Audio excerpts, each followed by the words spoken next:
Hello दोस्तों, तो आज हम लोग एक बहुत ही इंपॉर्टेंट टॉपिक जो क्लास 10th के लिए बहुत ज़्यादा इंपॉर्टेंट है, तो वो है ट्रिग्नोमेट्री। तो ट्रिग्नोमेट्री में हम लोग आज एंगल्स का वैल्यू देखेंगे कि साइन ऑफ जीरो का वैल्यू क्या होता है, कॉस ऑफ जीरो का वैल्यू क्या होता है, टैन ऑफ जीरो का वैल्यू क्या होता है, साइन ऑफ 30 का वैल्यू क्या होता है, कॉस ऑफ 30 का वैल्यू क्या होता है, कॉस ऑफ 60 का वैल्यू क्या होता है, साइन ऑफ 60 का वैल्यू क्या होता है, उसी तरह से साइन ऑफ 90 का वैल्यू क्या होता है, साइन ऑफ कोसाइन ऑफ 90 का वैल्यू क्या होता है। तो इसको समझने के लिए सबसे जरूरी है कि हम लोग एक यूनिट सर्कल जाने। What is unit circle?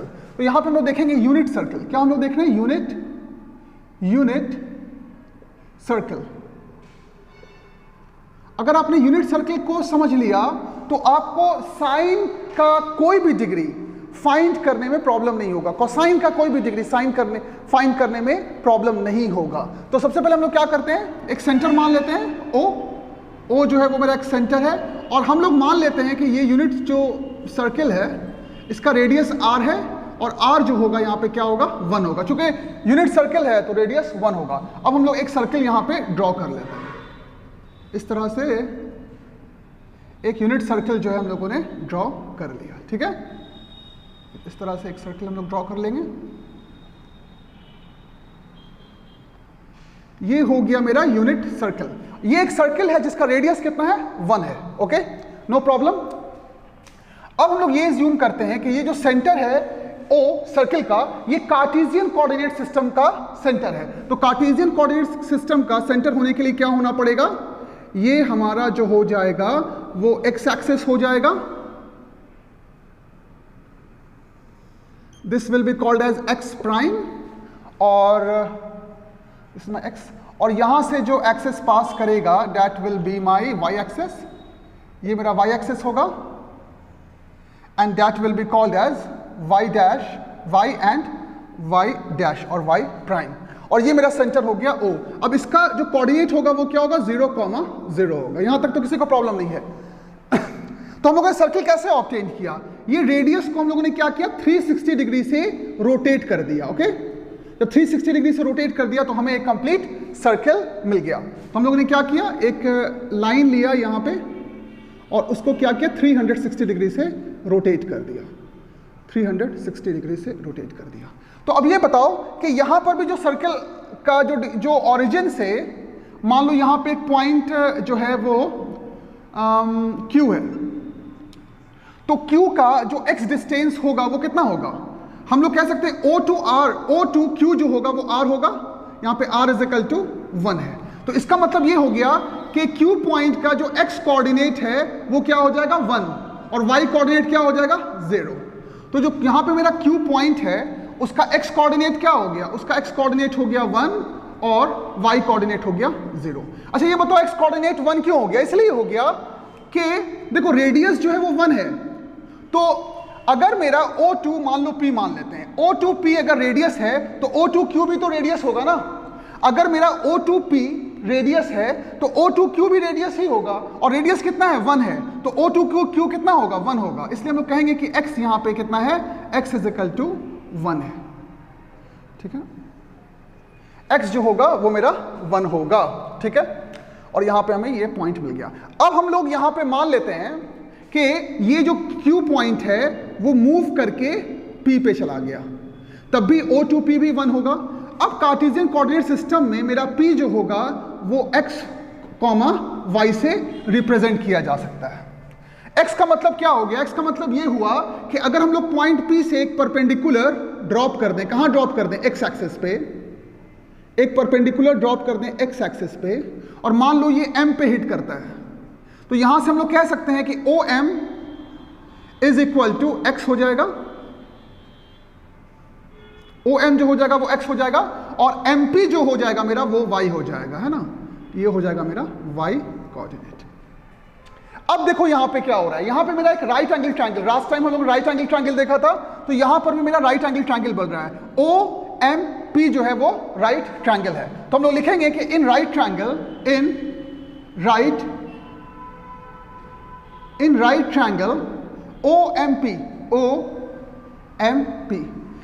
Triangle OMP में हमको पता है कि OP जो है वो 1 है, और OM जो है वो कितना है वो हमें नहीं पता है, वो x है। OM जो है वो कितना है, x है, और MP कितना है, वो y है। तो यहां पे हम लोग लिख देते हैं इन राइट ट्रायंगल हम लोग कह सकते हैं कि OM is equal to x and MP is equal to y and OP is equal to 1 which is equal to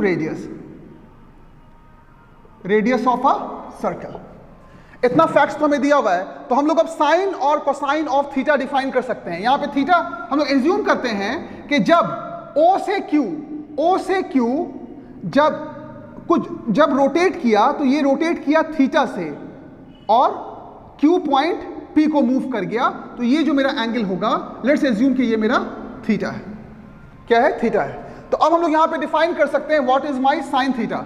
यहां पे हम लोग साइन ऑफ थीटा को डिफाइन करें तो that will be equal to perpendicular यानी PM या MP divided by OP which is the hypotenuse.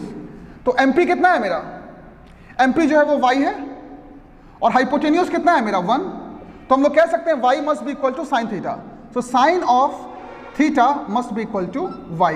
ये मेरा बहुत ही इंपॉर्टेंट रिजल्ट है, इसको हम लोग मान लेते हैं 1। दूसरा हम लोग कह सकते हैं कि in right triangle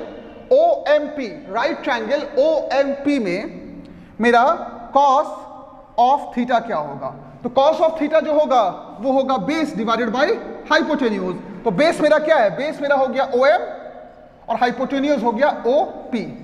so base यहां पर हो जाएगा x एंड हाइपोटेन्यूज कितना होगा, what is my hypotenuse, hypotenuse जो है वो OP है। So that will be equal to OP। So OP कितना है, वो 1 है। So x upon 1 as radius जो है वो 1 है मेरा, इज इक्वल टू OP। ये रीजन देना पड़ेगा। तो यहां से हम लोग कह सकते हैं कि कॉस ऑफ थीटा जो होगा वो x हो जाएगा मेरा। ये दूसरा इंपॉर्टेंट रिजल्ट है। अगर ये चीज तुम समझ गए हो कि यूनिट सर्कल में किसी भी पॉइंट P एक जनरल पॉइंट है, ये यहां पर भी हो सकता है, यहां पर जैसे जैसे देखो थीटा वेरी करेगा वैसे वैसे P जो है वो सर्किल पे मूव करेगा। ठीक है, तो जैसे जैसे थीटा वेरी करेगा मेरा x कोऑर्डिनेट और y कोऑर्डिनेट भी चेंज करेगा। ठीक है, अब यहां पे हम लोग देखते हैं कि अगर मेरा थीटा जो है वो 0 हो जाए तो क्या होगा। थीटा 0 का मतलब क्या होता है, थीटा 0 का मतलब होगा, यहां पे हम लोग केस कंसीडर करते हैं, अगर मेरा थीटा 0 हो जाए तो P पॉइंट जो है वो Q पे आ जाएगा, P पॉइंट जो है वो Q पे आ जाएगा, और यहां पे x जो है वो मेरा क्या है, कॉस ऑफ थीटा है, और y जो है वो साइन ऑफ थीटा है। तो जब थीटा 0 होगा तो x कितना बन जाएगा, ये हो जाएगा मेरा कॉस ऑफ 0 डिग्री, और ये मेरा हो जाएगा साइन ऑफ 0 डिग्री। तो हम लोग कह सकते हैं केस 1 में when theta is equal to 0, जब theta when theta is equal to 0 degree, अगर थीटा मेरा 0 डिग्री होगा तो एक इस तरह का सर्किल हम लोग ड्रॉ कर सकते हैं। ये मेरा एक सेंटर हो गया O, और यहां पे मेरा रेडियस इज इक्वल टू 1 है, और यहां पे जो हमको पॉइंट मिलेगा वो पॉइंट क्या हो जाएगा, Q, और वो हमको मिलेगा 1,0। यहां पर हम लोग कह सकते हैं theta is equal to 0 degree. तो ये मेरा हो गया कॉस ऑफ 0 डिग्री, और ये मेरा हो गया साइन ऑफ 0 डिग्री। तो हम लोग क्या कह सकते हैं, हम लोग कह सकते हैं कि cos of 0 degree is equal to 1 and sine of 0 degree is equal to 0। ठीक है, ये याद रहेगा रिजल्ट सबको, cos of 0 degree is equal to 1, sine of 0 degree is equal to 0। देखो यहां से समझ में भी आ रहा है, यहां पे 1 जो है वो कॉस ऑफ 0 होगा, और 0 जो होगा वो साइन ऑफ 0 होगा। चूंकि एब्सिसा है, ये रिप्रेजेंट करता है x कोऑर्डिनेट, और x कोऑर्डिनेट मेरा क्या है, x coordinate cosine of theta है। 0 जो मेरा है वो y कोऑर्डिनेट है, y कोऑर्डिनेट क्या है, साइन ऑफ थीटा। तो 1 क्या होगा, कॉस ऑफ 0, और 0 क्या होगा, साइन ऑफ 0। ठीक है, केस 2 अगर हम लोग कंसीडर करें, अगर मेरा थीटा जो है वो 30 डिग्री हो जाए, सो केस 2, ये केस मेरा 1 है, केस 1। दूसरा हम लोग कंसीडर कर रहे हैं case 2, when theta is equal to 30 degree. 30 degree होगा तो Q पॉइंट क्या होगा, मूव करके P पे आ जाएगा। तो कुछ इस तरह का बनेगा,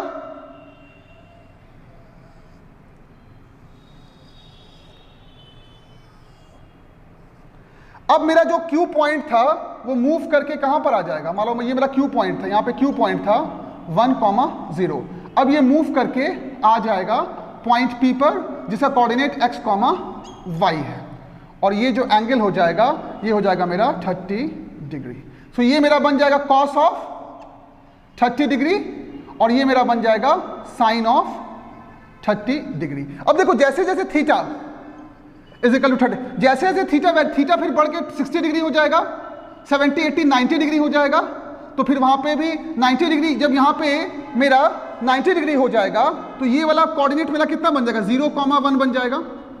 तो cos ऑफ 90 डिग्री कितना हो जाएगा 0 एंड साइन ऑफ 90 डिग्री कितना हो जाएगा 1, क्योंकि ये मेरा हो जाएगा cos ऑफ 0 डिग्री और ये मेरा हो जाएगा sine of, sorry cos of 90 degree, cos of 90 degree और ये मेरा हो जाएगा साइन ऑफ 90 डिग्री। तो साइन ऑफ 90 डिग्री 1 हो जाएगा, cos ऑफ 90 डिग्री 0, लेकिन वो हम लोग बाद में आएंगे, अभी हम लोग देखते हैं 30 डिग्री के लिए।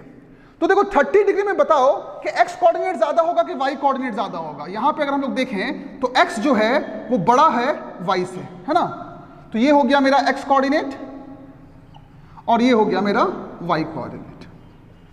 तो x बड़ा है तो याद रखना कि जब बड़ा होगा तो स्क्वायर रूट ऑफ 3/2 होगा। तो हम लोग कह सकते हैं कि cos ऑफ 30 डिग्री जो बड़ा है ये बड़ा हो जाएगा साइन ऑफ 30 डिग्री से, इसलिए हम लोग कहेंगे कि cos ऑफ 30 डिग्री जो होगा वो स्क्वायर रूट ऑफ 3/2 होगा एंड साइन ऑफ 30 डिग्री जो होगा वो हो जाएगा 1/2।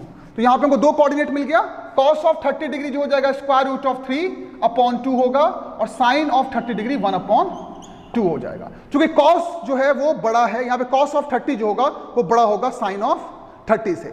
60 डिग्री में उल्टा हो जाएगा, जब अगर यहां पे थीटा 60 डिग्री हो जाएगा, जैसे हम लोग यहां पे देखते हैं कि थीटा अगर 60 डिग्री हो जाए तो क्या होगा।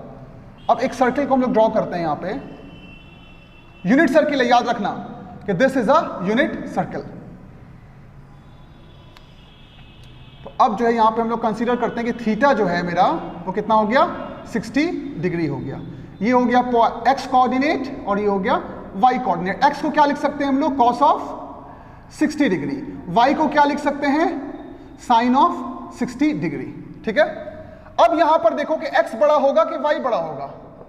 यहां पे ये हो गया मेरा x और ये हो गया मेरा y, तो यहां पे ऑफ कोर्स मेरा y बड़ा होगा। हम लोग कह सकते हैं कि y जो होगा इज ग्रेटर देन x, यानी sine of 60 degree will be greater than cos of 60 degree.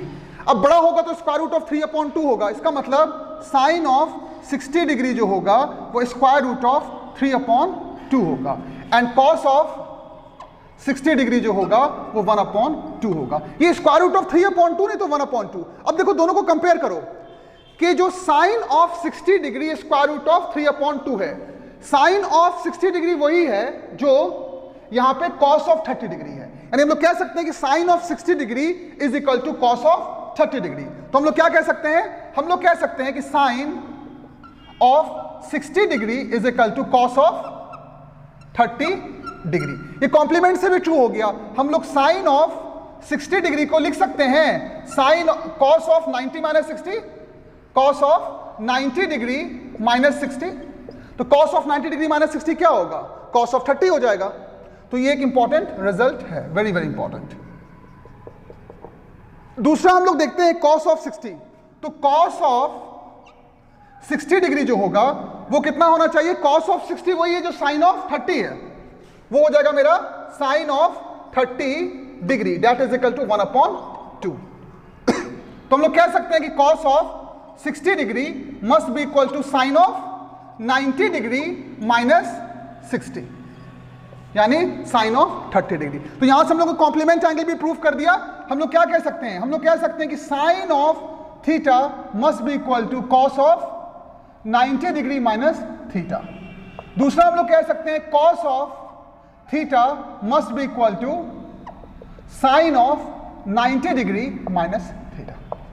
तो यहां से कॉम्प्लीमेंट ऑफ द एंगल भी प्रूफ हो गया। और दूसरा ये तुम्हें याद रखना है, याद रखना थीटा अगर 0 है तो मेरा Q पॉइंट कहां पर आएगा, x एक्सिस पर आएगा और Q का x कोऑर्डिनेट क्या होगा 1, y कोऑर्डिनेट हो जाएगा 0। फिर ये Q पॉइंट मूव करेगा, 1 डिग्री, 2 डिग्री, 10 डिग्री, 20, 30, 40, 20 ऐसे करते करते 30 डिग्री बनाएगा, फिर 45 डिग्री, फिर 60 डिग्री, फिर 90 डिग्री, फिर 90 प्लस 30, 90 प्लस 60, ऐसे करते करते 180 डिग्री। ये जो कंप्लीट हो जाएगा ये कितना हो जाएगा 180 डिग्री, फिर 180 प्लस 30 प्लस 60, फिर 270 डिग्री, फिर 270 के बाद 270 प्लस 30, 270 प्लस 60 करके 360 डिग्री बनाएगा और फिर 360 डिग्री के बाद रोटेट होगा। तो हम लोग कह सकते हैं साइन फंक्शन है कोसाइन। यहां पे देखो x और y क्या होगा, रिपीट होगा, 360 डिग्री के बाद रिपीट होना शुरू हो जाएगा। तो हम लोग ये कह सकते हैं कि x जो है मेरा साइन ऑफ थीटा है, सॉरी कॉस ऑफ थीटा है, कॉस ऑफ थीटा है, और y जो है मेरा साइन ऑफ थीटा। ये पीरियोडिक फंक्शन होंगे, क्या होंगे, PERIODIC, पीरियोडिक फंक्शन। मैंने बताया था साइन एंड कोसाइन जो है it is a function of theta.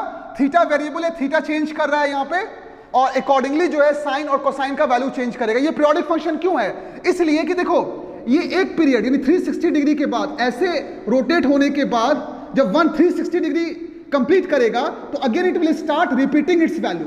तो 360 डिग्री 2 पाई जो होगा इसका पीरियड हो जाएगा। 2 पाई के बाद क्या होगा, sine and cosine starts repeating itself, hence sine and cosine theta is also called as a periodic function. तुम देखोगे सिंपल हार्मोनिक मोशन में जो डिस्प्लेसमेंट है it is a periodic function. Potential energy is also a periodic function. Kinetic energy in physics is also a periodic function. तो हम लोग जब आएंगे sine and cosine theta which is a periodic function in physics, तो वहां पे हम लोग बताएंगे कि कैसे जो है साइन, यही चीज बताएंगे हम लोग, sine and cosine theta periodic function है एंड इट रिपीट्स इटसेल्फ। तो इसका ग्राफ भी पीरियोडिक होना चाहिए।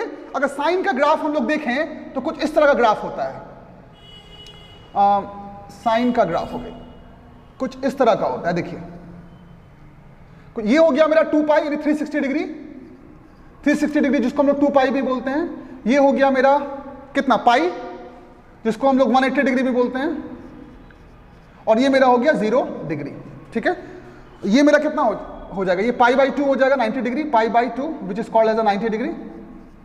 तो देखो साइन फंक्शन क्या होता है, साइन ऑफ ये हो जाएगा 30, साइन ऑफ 60 इस तरह से होगा, साइन ऑफ 40 इस तरह से वैरी करेगा। ठीक है ना, उसके बाद देखो 360 डिग्री के बाद फिर रिपीट करने लगेगा। तो हम लोग उसको वेरीफाई कर सकते हैं। साइन जो होता है मेरा y कोऑर्डिनेट होता है ना, तो पहले वो 0 हुआ 0, फिर वो बढ़ के जब 30 डिग्री हुआ तो कितना हो जाएगा 1/2, यहां पे हो जाएगा ये 1/2, यहां पर हो जाएगा मेरा स्क्वायर रूट ऑफ 3/2 और फाइनली हो जाएगा मेरा 1।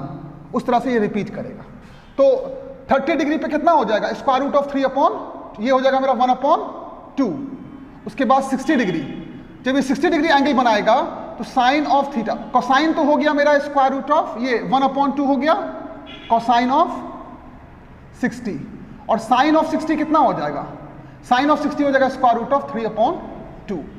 उसके बाद जब 90 डिग्री एंगल बनाएगा यहां पे तो ये कोऑर्डिनेट हो जाएगा 0,1, तो ये मेरा हो गया कॉस ऑफ 90 डिग्री जो 0 होता है, और ये मेरा क्या हो जाएगा साइन ऑफ 90 डिग्री। तो साइन ऑफ 90 डिग्री 1 हो रहा है, साइन ऑफ 90 डिग्री कितना हो रहा है 1 हो रहा है। तो यूनिट सर्किल को याद रखना है। तो मुझे आई होप कि सबको समझ में आया होगा। इसी तरह से हम लोग नेक्स्ट क्लास में जो है वो पूरा इसका न्यूमेरिकल प्रॉब्लम सॉल्व करेंगे, जो क्लास 10th के लिए बहुत बहुत इंपॉर्टेंट है। ठीक है, क्लास 10th में आसानी से 95 प्लस ला सकते हो if you have a good concept. ठीक है, अच्छा नेक्स्ट टाइम हम लोग यूज करेंगे congruency of the triangle. Congruency of the triangle को यूज करके भी हम लोग साइन ऑफ 30 और कोसाइन ऑफ 30 का वैल्यू फाइंड कर सकते हैं। साइन ऑफ 60 कोसाइन ऑफ 60 का साइन ऑफ 60 का वैल्यू फाइंड कर सकते हैं। तो नेक्स्ट टाइम हम लोग देखेंगे how to find the sine of 30 cosine of 30 sine of 60 cosine of 60 degree using the congruency of the triangle. तो like और subscribe करो to score very good in your board examination. board examination है फरवरी में class 10 का, तो become serious right now। और daily जो है क्लास इस तरह का video lecture video classes daily आएगा आपके लिए, तो like and subscribe. Thank you. अच्छा, मेरा जो ऑफलाइन क्लास चल रहा है जहानाबाद में, उसका एड्रेस है बिहाइंड सिया बाबू पेट्रोल पंप, ओके, पटना गया रोड, जहां पे वन इंडिया मॉल है वहीं पर है सिया बाबू पेट्रोल पंप। वहीं पे 3rd फ्लोर पे मेरा कोचिंग सेंटर इब्राहिम सर के नाम से and the house of wisdom के नाम से। So please come and join my offline class. Thank you very much.